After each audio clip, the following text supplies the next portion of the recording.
Hi, this is Anita Hummel from the Dusty Roads podcast about living life as a global citizen. I spent over 30 years of my life living and working in mainly Asia. So if you're looking for some inside information about what it means to be a global citizen, you are in the right place. Hi, this is Anita from Dusty Roads. This is episode number 4. Today we're going to talk a bit about what is a local employment contract versus an expat employment contract.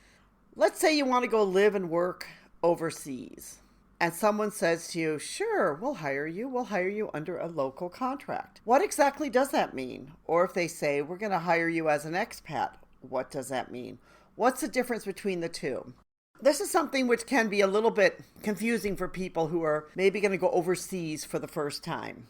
A local contract usually refers to a foreigner who's been hired to work for a company while they were living, working, or visiting overseas. In other words, a foreigner applies for a job and they receive it.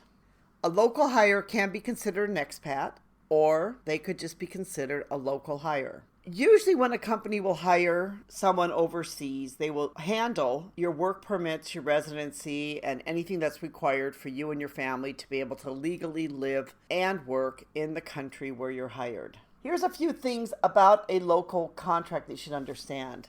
First of all, the employment laws. The local contract could state that you are under the employment laws of the country where you're hired. But even if you're under those employment laws, it doesn't necessarily mean you're going to get the benefits of those laws. Let me give you an example.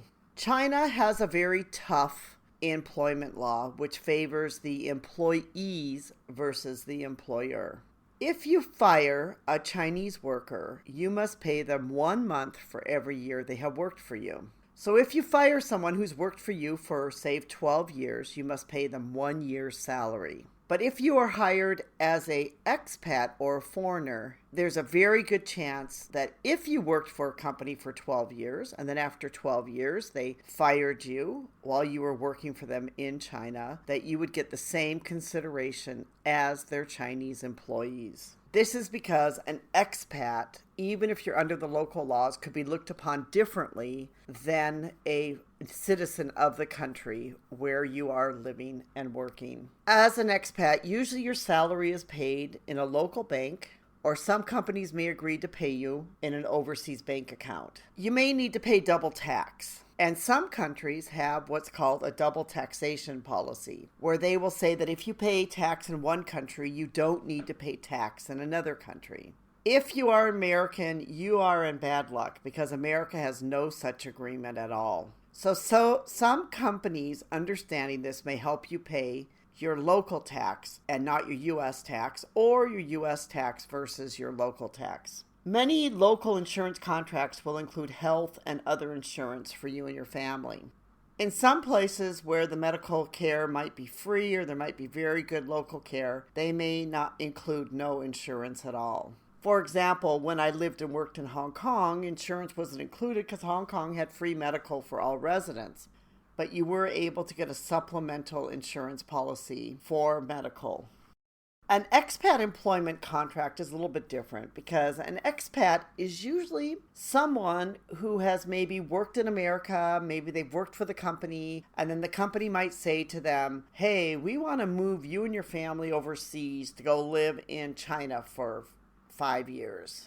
And so in that instance, the expat is negotiating everything in the United States for what they will need in China. Sometimes, an expat contract may be for someone who's already living and working in that country, and, essentially somebody poaches an expat from another company to have them come work for them. So an expat contract can be a little bit different, but it usually, again, includes the employment laws. A lot of times will be in the home country, which will be the country from where you were originally hired. So in other words, if you are American, you would be subject to the American employment laws. You would still have a contract with the parent company, but you would be living and working overseas for them. The salary, they may pay you in the U.S. bank account, which they will probably do, or they may pay you some in your foreign bank account and some in your U.S. bank account.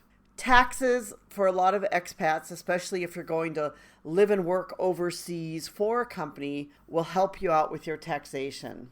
Most expat packages also have a home leave, and this will include usually a flight home for you and for your family. If you're really in a hardship post or a post that they consider to be extremely hardship, they may give this to you a couple times a year.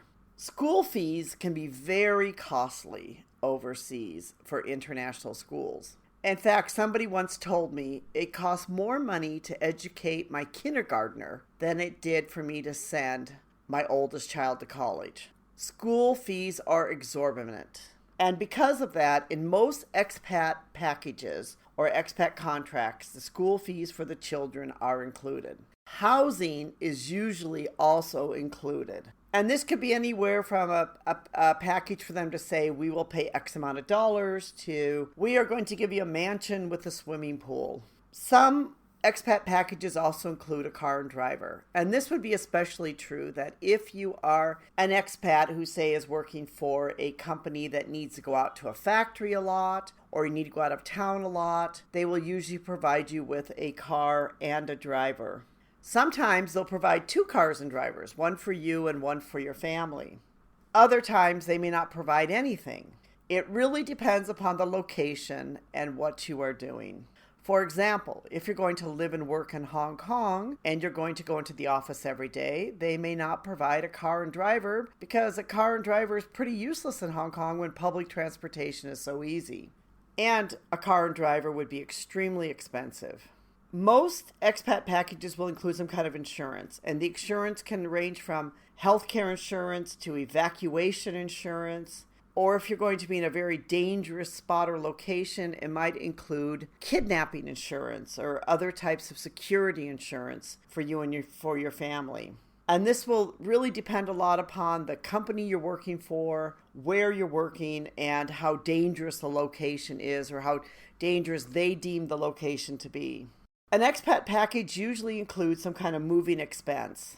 And this could be everything from they're going to load up a couple containers for you and they're going to ship all your household goods, and all of those are going to go overseas with you and all of your other belongings. Others may just say, look, we're just going to air freight in so many pounds for you to bring in some extra clothes and your household things, and we're giving you an apartment which is completely furnished. It really just depends upon the company that you are working for and what their policy is. Not all expat packages will include all these things, and some local packages will include some of them. So a lot of packages can kind of be a hybrid between these two. Of course, the higher the level your position is in the company and how they deem you to be valuable for their overseas work, the more benefits you will receive. But for a company to bring in an expat, it is expensive. And just imagine if the school fee is $20,000 per child, and this is $20,000 US, and you have 4 kids in school, that's $80,000. Housing overseas can be very expensive. All the living and all the extras can be very expensive. So for a company to want to bring in an expat, there has to be a reason for it. And there has to be something that they need you to do. You have to either have a language skill, a leadership skill, or technology skill, or some other skill that they really need you to be able to perform for them overseas. This is why in Asia, over the last 10 years, I have seen a trend in that fewer expats are coming in with the full package. And part of this is really that for many companies, they can now find qualified local staff. And these qualified local staff have usually been educated overseas in the US or another foreign country. Many of them have had some job experiences over there. So they don't see the need to hire some of the expats as they once did. They just don't see the need for the expats to be here when they can save money and save cost. If you'd like to learn more about this, I've written a blog on this called Local Employment Contract versus Expat Employment Contract, and it's on our website, abusonadastyroad.com. We hope you've enjoyed this podcast. Please, if you've enjoyed it, take the time and give us a thumbs up, rate it, recommend it to somebody. It really does help. Thank you so much for listening. This podcast is sponsored by A Bus on a Dusty Road, a blog about living life as a global citizen.